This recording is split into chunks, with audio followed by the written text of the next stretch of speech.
Welcome back. I've got Craig Goodliffe on the line. Craig, how are you? Fantastic. Thanks for having me here. I'm really Oh, excited. thanks for being here. I'm really looking forward to this conversation. So, why don't you share a little bit about you and what you're up to, and then we'll dive into the conversation. Well, the big problem in the world that I'm working to solve is creating jobs for people and helping people be able to hire someone who's affordable to do a good job. Because as you know, right now in our country, unemployment rates are low. And if you look at federal minimum wage, some areas is $7.25 an hour. People can't afford to work for that. It'd be hard to survive. And for some entrepreneurs building their business, some of the listeners right here, they go ahead and they're like, I need help, but where do I go? I can't afford the minimum, let alone what it takes for someone to make a great living. So I help entrepreneurs and people hire from all over the world people where minimum wage is a fantastic wage because in some places it just is. So that's what I do. That's why I'm here. Got about 3,500 employees, 21 different franchise owners, and I love, huge fan of your podcast because things about leadership is everything.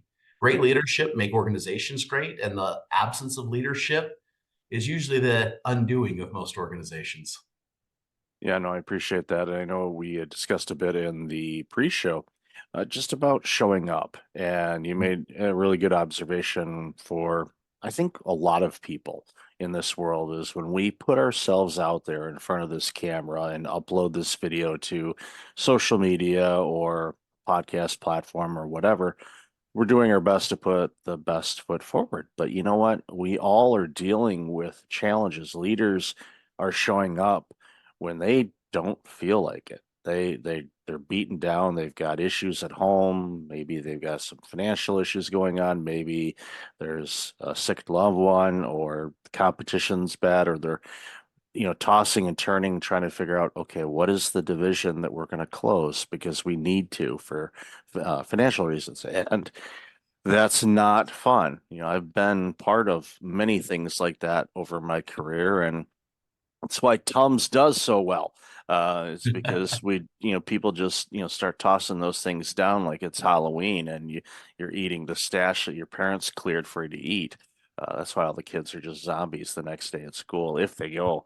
But just your insights on that, and especially too with organizations that are looking to grow, and you need people to grow. We haven't AI'd everything yet, so uh, we need people. And a lot of organizations, unfortunately, just can't afford. They want to. Yeah, I talk to owners all the time and leaders. Like, yeah, I want to bring on teams. I'd love to pay this person a whole lot more than I'm paying, but I can't because our revenue and the cost of running things are there. And I know a lot of leaders, they're not even taking a salary themselves, and they're yeah, like, no, I want to bring this person in. And I said sometimes, like, well, you know what, maybe bring in some people that have that skill set, from outside, a 40-foot view. Look around and see what's available. So it's awesome that you're, doing these services. So what motivated you to launch this business? um, it was kind of like building an airplane while it was flying. So, me personally, back in a previous life, and there's a lot of hot topics in the media right now around National Association of Realtors and this big settlement thing. And back in 2017, about the time you started your podcast, I went ahead and had a real estate business, sold 203 homes. We were number one in two counties. I went ahead and I had a great administrative team who were all from the Philippines. I had a thriving business, but what people really was excited about is I had nights and weekends off. And in 2018, I said, I'm going to create some jobs and I'm going to give entrepreneurs weekends off and time with their family back. And they're going to be able to have affordable leverage. So that's what started me on this journey. And we've created some jobs. And on the pre show, we were talking because every one of the guests so far, professional, awesome, they know their stuff. And when I'm listening to it, I'm probably like most listeners, where it's like, I'm not that. And while I managed to do some cool stuff and stuff like that, I mean, I know what it's like when it's you're. I'm going to give you an example from my own world. We've got an organization. We finally went ahead and we got to the place where COVID hits, and we're like, oh no, the world's coming to an end. And we had just came through another bad situation with PayPal, where the world was coming to an end. And we finally get on the other side of it, and we find out that COVID was actually our element. When it was work from home jobs, people were willing to take a look at companies like ours to help hire remote. And we actually started making money, which was kind of cool. And then summer of 2021 happened, and my house caught fire on 4th of July. Crazy. Yeah. And so here's the irony, and this is kind of a funny thing, Michael. Our first meeting every Friday morning, I wanted to have everyone fired up. I want to have them excited, ready to go, motivated, passionate, just that fire. So we called the meeting every Monday morning, fire. And our team did this cool intro for the meeting. We met virtually on Zoom. The night before, my house catches fire.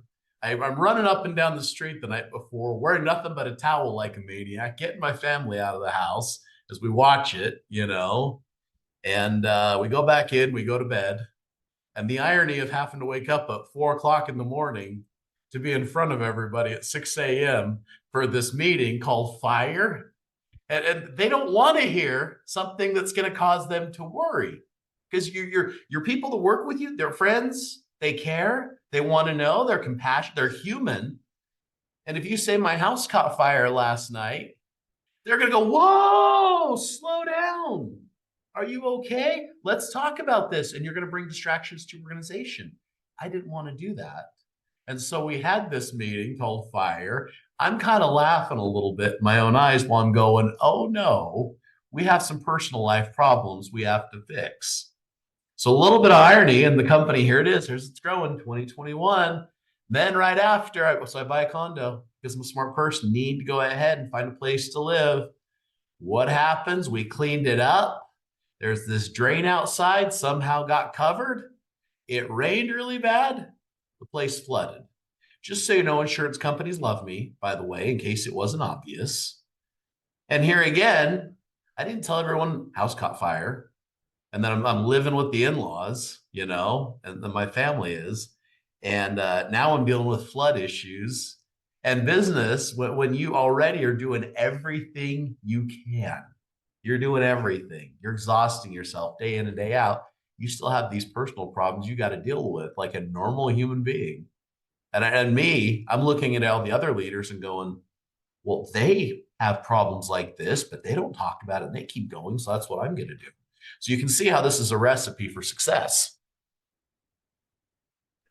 Um, of course it is, and I think it shows that you're human and not just an Autobot, executive and does this and polished and all that, which is great. You can do that, but you had some what we like to call in psychology world a significant emotional event followed up with another one, and you're like, the ship still has to sail. All right, now we might have to be in a tugboat for a bit while they fix the ship, but we're still moving forward.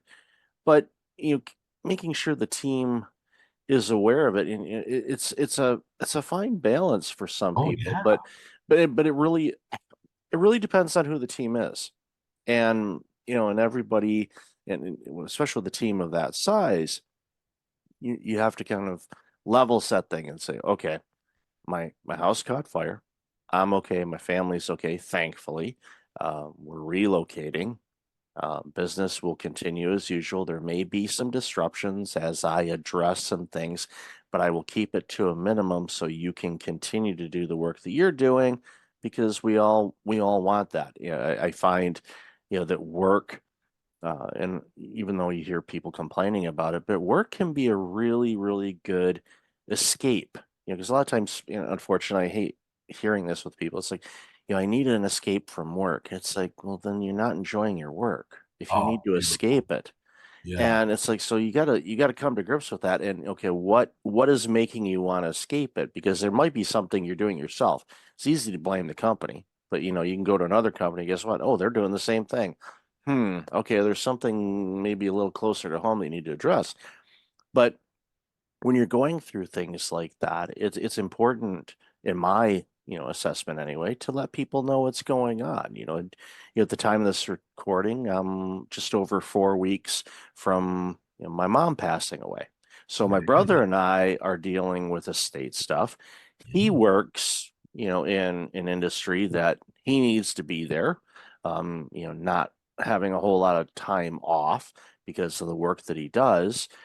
And my work, of course, is, the same thing. There's things that deliverables and shows and all that kind of stuff. So for me, it's like, okay, I saw, like, for example, this interview today. I'm like, all right, awesome. And I literally had, a half an hour before was filling out more paperwork for estate stuff. So it's like, okay, good. I get to go do something fun. And it's just one of those things where, long story short, you got to continue living. Life is very important. Work and life should not be a separate thing. You are one entity. Yeah. You ebb and flow with that. And when you are your true self and you're able to do all of that, you can navigate through those peaks and valleys a whole lot easier, to the point where they're not big peaks and big valleys. They're like, eh. Yeah, I'm sure, when you're on that call, they're talking about, your fire call on Monday mornings. If you had like any design logo or something like that, you're probably looking and going, we should probably change the flames in that background drip, because I got a new idea what flames look like. Let's maybe tweak, make that a little bit more blue. Oh Okay, yeah. that's a little more orange. And it's doing this thing. And even though we don't have smell-o-vision yet, I mean, come on, AI, we've had everything else. I want to be able to smell, an apple pie if I see it on the screen. We can't be that far away from it. Let's go on that. Like we're like, okay, yeah, do all your work. Oh, that's not cool. I want to go, hey, I want a piece of apple pie. Boom. It's, and like now, like on Star Trek Generation, not having to call Uber or something and wait a half an hour and pay $40 for that slice of pie. But just saying, everybody says, oh, it's so much easier to eat out than cook at home. I'm like, huh? Yeah, don't get me started on that one. I saw that the other day, and I'm like, where are you eating? Because I haven't come across that, but should have them deter and say, okay, what's going on? Why? How can you save so much money eating out? That doesn't make sense. But anywho, long-winded story to say that it's important to let people know, not only from you know, they get to know you as a leader, but also, if you are having difficulties, or you're struggling a little bit, or you're off, for a couple of days or something like that, they know. So it's not second guessing. You're not getting the gossip chain rolling. You're not getting all of that other stuff going on in the background. Because I see that time and time again, where people start speculating what's wrong. And Mhm. what happens is they come up with their own stories, and that can infiltrate the culture, and all of a sudden your performance of your team starts to drop because they think you're closing a division. You're like, no, actually we're expanding it, but we're just negotiating a lease, and we got to keep quiet about it. So, kind of like what Disney did when he got acquired all the property in Orlando. It's like, don't let anybody know, because he got that land cheap. There you go. Absolutely. So So I love that. so what's next? What do you think? And I'm not going to ask what do you see in 5 years, because 5 years ago we certainly didn't see what's happened in the 5-year plan. I'm like, I'm, I can't predict 5 months from now, much less 5 years. And that's just not an applicable question to ask. But where do you see things growing, especially in your industry, in your field, as more and more organizations start to realize that, the talent pool is on this whole big blue thing floating around in the sky, and not to limit yourself to just, your jurisdiction, because there's some amazingly talented individuals across this planet, and you give them an opportunity, and like we said, in the pre-show, you're changing their lives. Mhm. They're living really well, and boy, does that make me sleep well at night when I can do that. That you're helping people, better themselves, and in return, obviously, they're providing a service to you and your clients and everybody else. But where do Oh you yeah. see things over the next Well, few years? yeah, after this, it's going to be hiring people primarily from the Philippines to go ahead and invent smell-o-vision right now, just based on this interaction. Because if you and I think it's a good idea, then I think everybody else will too. So maybe it's something, you got your sound bar, you got your screen, you got your smell thing that's just gonna, make it happen. So, but if I don't go invent that after this, then my next plan is to go ahead and work on going ahead and having better basic training for people on how to be efficient in their roles and their positions, because there are some things they have to know that's essential information. And there's some stuff that's like the nice to have.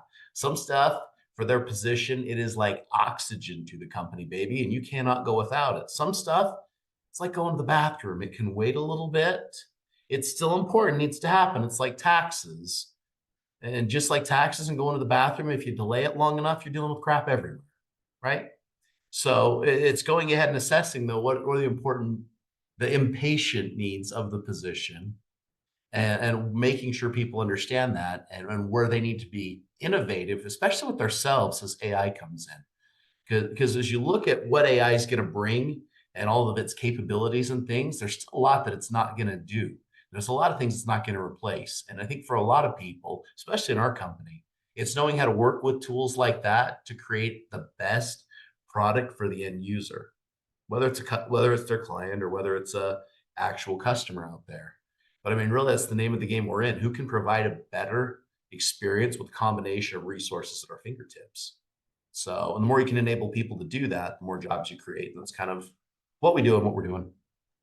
It's beautiful. And I think the experience, I think that's the key word is I think about organizations or businesses that I visit, and some are generic. I'm going to get the same type of service, but there are those few that I will encounter, and the more I find them, the more I gravitate to them. Is it's an experience to go there, whether it's to eat something, a coffee shop, or an office supply store, or even if I'm picking up something from the computer store. It's like, will I go with the big box one, or am I going to go with the local guy down the street? Well, in all likelihood, I'm going to go with the local guy because I know what the impact is.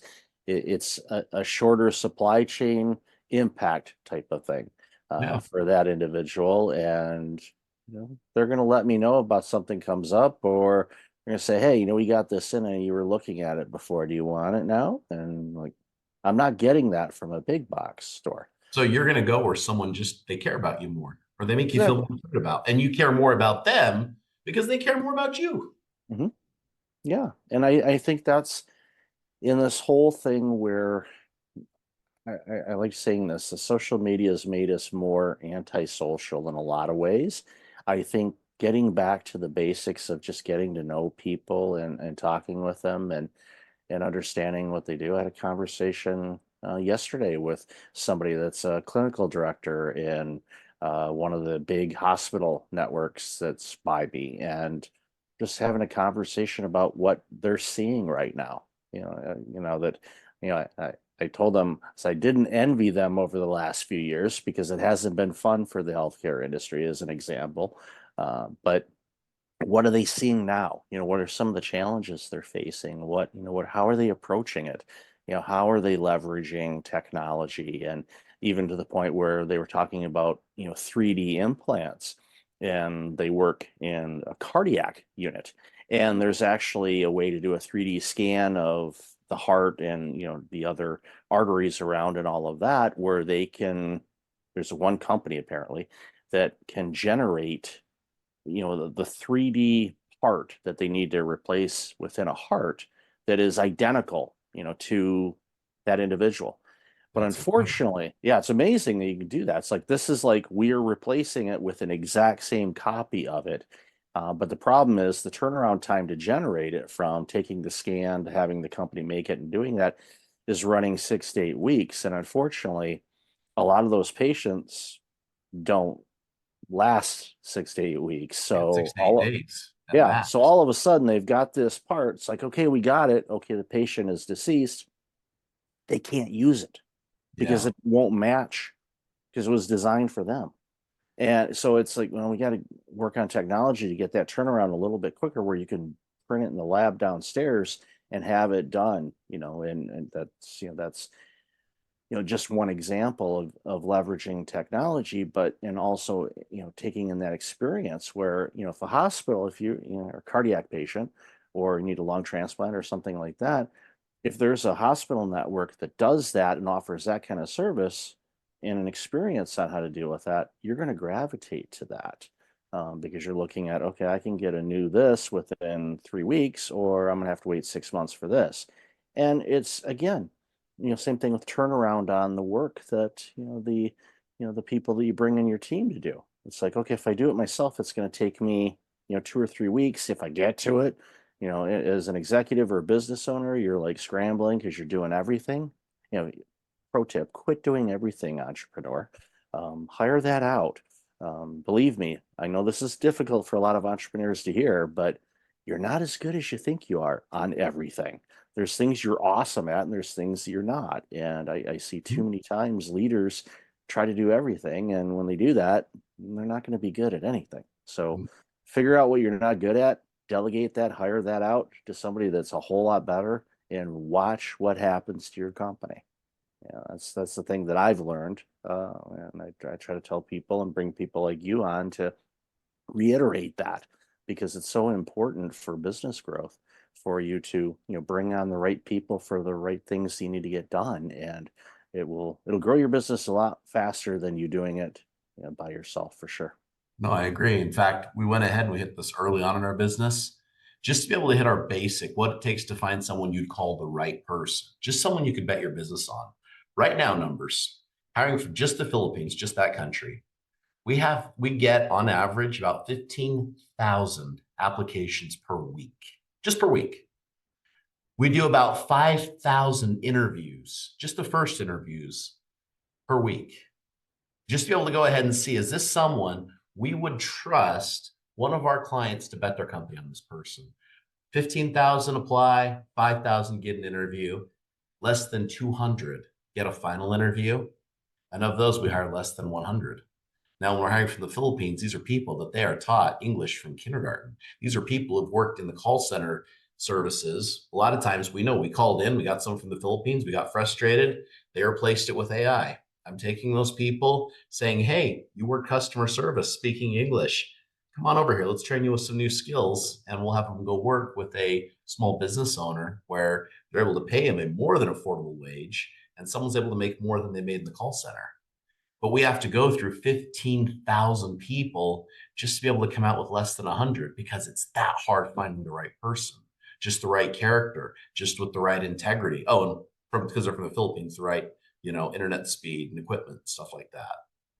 But yeah, Yeah, the vetting process is huge, and it's not just exclusive to someone applying to be a vice president of finance for a nonprofit. It's everything, and that's yeah. important to do it. I know a lot of candidates, get frustrated, but 15,000 resumes landing in the system a week, that's gonna, make the HR team go, ooh. But Oh you've yeah, got, no, it's nearly 200 people in that division dealing with resumes and interviews and stuff like that. yeah. Because the truth is, like, if you're just one person going out to fill one job, you got to go ahead and do everything yourself and use your own best judgment. We have to take what other people are going to say, this is their best judgment. And these candidates are going to pass most high level executives' best judgment. Like when they meet with them, they're going to be impressed. They're going to look at their degrees, they're going to look at their experience, they're going to look at everything about them, and they're going to be able to look and say, yes, this is a fantastic person. It's kind of hard trying to mind read 20, small business owners or CEOs what they need and be able to staff to it. But we've kind of been able to do that just a little bit. It's kind of like you, Mr. CEO of burnout, um, who saves people from that. You know the symptoms. You know exactly when someone's there. You are the guru of that. My team, after doing that many applicants and having that many people to choose from, they've been able to become some gurus. Yeah, it's just, it's, even though another AI, Allen Iverson, hated practice, it's just, you keep going at it, you get better at it. And, that's what, happened with me, with my personal experience with my my love-hate relationship with burnout. I don't love it at all, but it definitely created an You opportunity for understand me. it better than so many others, Yeah, and you yeah. demonstrate it over and over again. Yep, exactly. I know the signs. I see it in people. I can hear it in their voice. It's as if, I've got some type of special glasses and I can just kind of, oh, there it is right there. You pick it out like a blue light trying to find fingerprints. It's like, oh, there they are. I found them. But So if you've ever had a guest on your podcast, they demonstrate all the symptoms. If you just let them leave and you haven't told them, I mean, be honest with me, it's okay. no, I've had somebody that was on my show recently. And I'm not going to say anything else because people could try to figure it out, but um, and I could tell.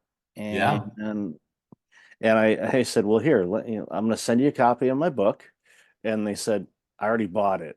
I said, well, did you read it? It's just kind of being sarcastic with him because I had that relationship with him. Like, did you even open the book up? It's like, the audiobook's coming. I'm getting around to it. But it's like, if you want to listen to it, or I'll just hop on a Zoom call, I'll narrate it. There. How about that? I'll just do that. We'll have story time. Well, Well, it's did you have a hard time reading it or did you have a hard time understanding it? Because right now, I know we have one of those two problems going on today. yep. And Well, a lot yeah, of people are there. A lot of people are there. I'm guilty of being in that time and time again. of Absolutely. course.